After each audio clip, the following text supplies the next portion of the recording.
The crystal wineglass shattered against the marble floor, and the entire five-star restaurant fell silent.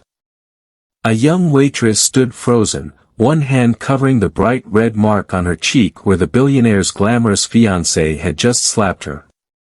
"Know your place," the fiancé sneered loud enough for every guest to hear. Phones came out. Some people looked away. Others smiled awkwardly, afraid to get involved.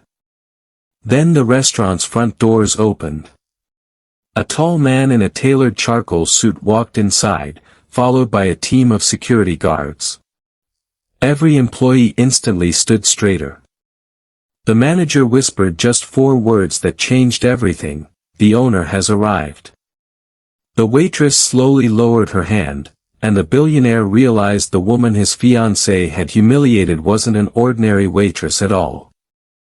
The Grand Monarch Hotel was the kind of place where politicians celebrated victories, celebrities hid from cameras, and billionaires signed deals worth more than most people would earn in a lifetime. Every detail reflected perfection. Polished marble floors. Golden chandeliers. Fresh orchids on every table. And among dozens of employees moving gracefully through the dining room was Emily Carter, wearing a simple black and white waitress uniform. No one noticed that she arrived before sunrise every morning.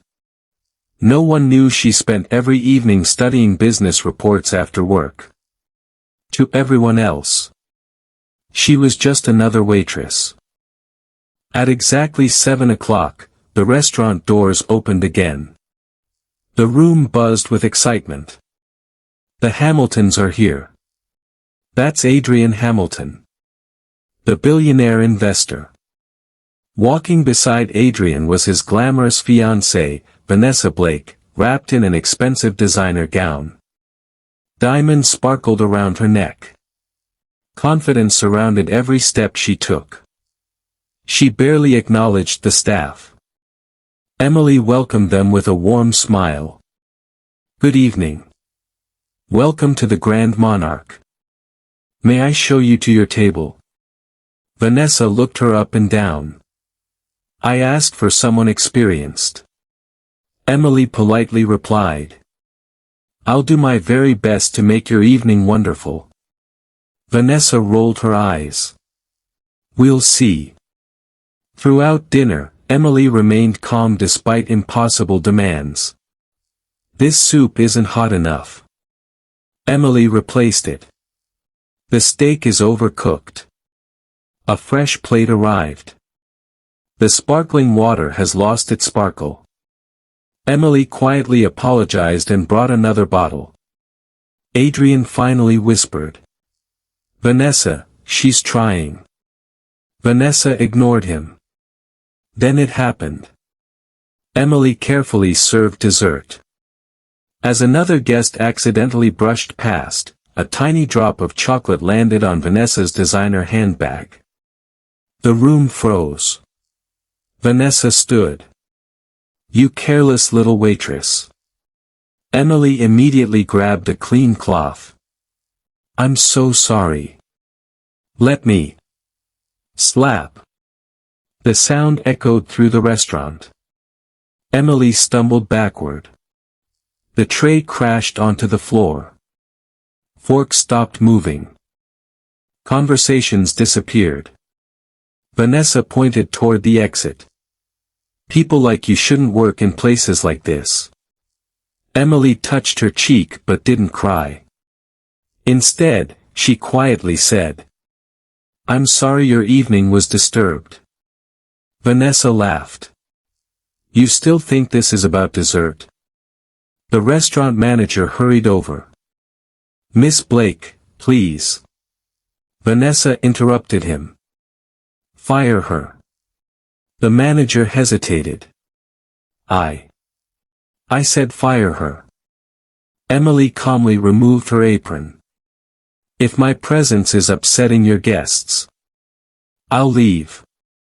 She placed the apron neatly on the counter. Not with anger.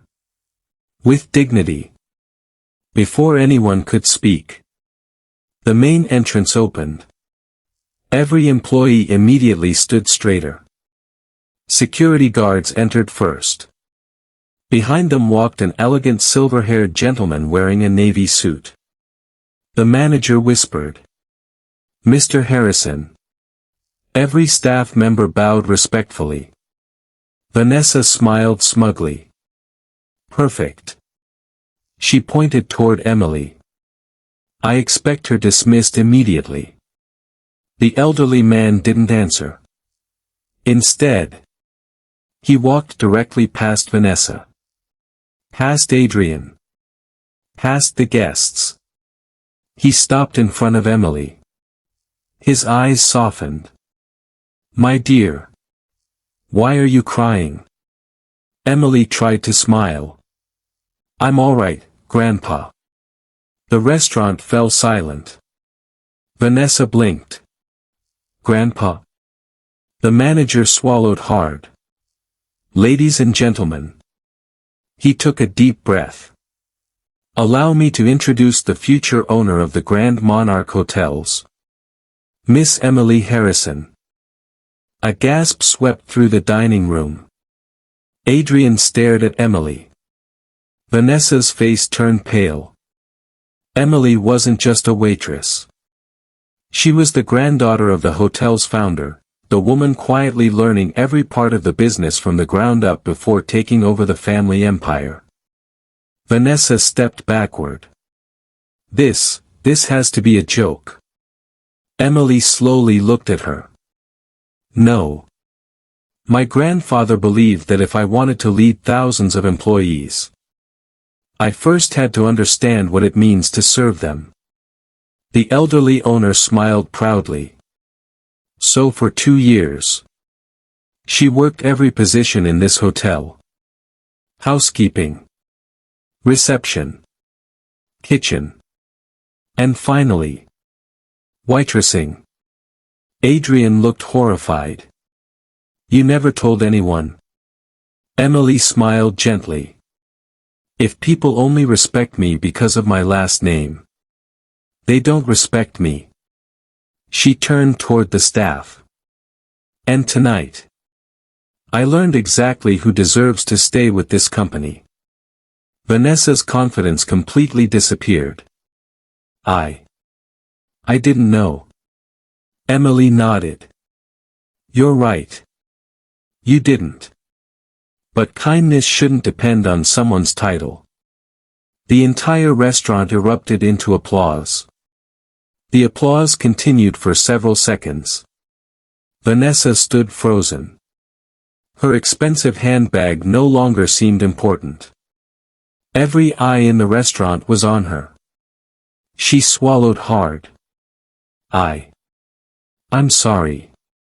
Emily looked at her calmly. "Are you sorry because you hurt someone? Or because you found out who I am?" Vanessa opened her mouth. No words came. The silence answered the question. Adrian stepped forward. "Emily. I sincerely apologize." Emily nodded politely. "I appreciate that."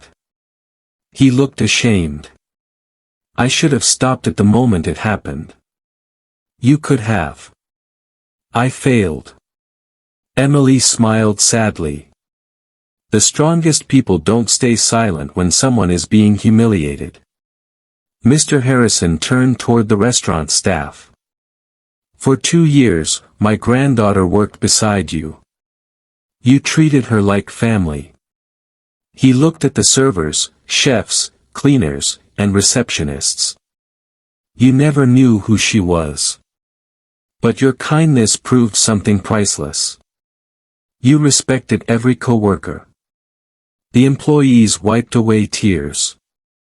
Then Mr. Harrison faced Vanessa. "Our company has one rule. We can forgive mistakes. But we do not reward cruelty." Vanessa whispered. "Please, give me another chance." Emily took a slow breath. "If today I were just a waitress, would you still be asking for forgiveness?" Vanessa lowered her head. No. Emily nodded. That's the problem. The next morning, videos from the restaurant had spread across social media. Millions watched the moment Vanessa slapped the waitress. Millions also watched the shocking reveal. The internet praised Emily, not because she was an heiress, but because she had stayed calm with dignity. People shared one quote again and again. Kindness shouldn't depend on someone's title. The words reached news channels, business magazines, and even international media. A week later, Emily officially became executive director of the Grand Monarch Hotel Group. Her first meeting surprised everyone. Instead of discussing profits, she asked one question. When was the last time anyone asked our employees what they need? The room fell silent. Managers exchanged nervous glances. Emily smiled. Let's start there. She introduced better healthcare, paid training programs, scholarships for employees' children, and an emergency assistance fund for staff facing hardships. The workers couldn't believe it. For the first time, they felt truly valued. Meanwhile, Adrian ended his engagement with Vanessa. When reporters asked why, he answered simply. I want to spend my life with someone who respects people, not status. His words made headlines around the world. Several months later, Emily walked through the hotel lobby. A young waitress accidentally bumped into her. The tray tilted. Coffee splashed onto Emily's jacket. The young woman turned pale. I'm so sorry. Please don't fire me. Emily smiled. Then she gently took the tray from her hands. It's all right. She picked up the fallen cup herself. The waitress stared in disbelief. Emily said softly. I've been exactly where you are. The entire lobby watched. Some guests smiled. Others quietly applauded. Not because the owner had cleaned up a spill, but because she had never forgotten where she started. That evening, Mr. Harrison stood beside his granddaughter on the rooftop overlooking the city lights. You've made me proud. Emily smiled. You taught me that leadership isn't about power. It's about people. He nodded. And today, this hotel became richer. She looked confused. We didn't announce record profits. Mr. Harrison chuckled. I wasn't talking about money. I was talking about character. Years later, people no longer remembered the designer handbag or the slap that echoed through the restaurant. What they remembered was the young waitress who answered humiliation with grace, power with humility, and success with kindness. Emily proved that titles may earn attention, but character earns respect. The greatest victory isn't making those who hurt you feel small, it's becoming so compassionate that your success lifts everyone around you. Because in the end, the richest person in the room isn't the one with the most money, it's the one whose kindness leaves a legacy no fortune can ever buy.